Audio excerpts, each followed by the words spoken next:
Tang, Tang. Ito po yung paborito niyong siopaw. Pasensya na kayo. Inabot ako ng madaling araw. Napadaan kasi ako dun sa nagiinuman. Nakatulog ako. Kapag kumikidlat, nalulungkot yung mga langgam. At yung mga tigre, kinakamutan ng elepante sa ibabaw ng Holiday Inn. Tulog na po ako, Tang. Sige po, kainin niyo po yan. Kapag dilog ang buwan, nalulungkot ang mga aso nagsasaing. Naku, langgasin mo, titiba yun. Pero kaya, Yan. Eto po. Slight news yan, pero halos bago. Waldo, siya nga pala si Tatang. Hindi ko yung kaano-ano, pero mahal na mahal ko. Talagaan ko na yan, wala naman punta sa akin. Hindi nagpupuna kasi alam ko namang walang matutuloy yan eh.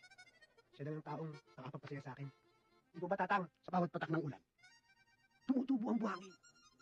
Huwag kang sasayaw. Kapag lumambot ang simento, lumalaki ang alon. At yun ang nagkakaligaya sa akin.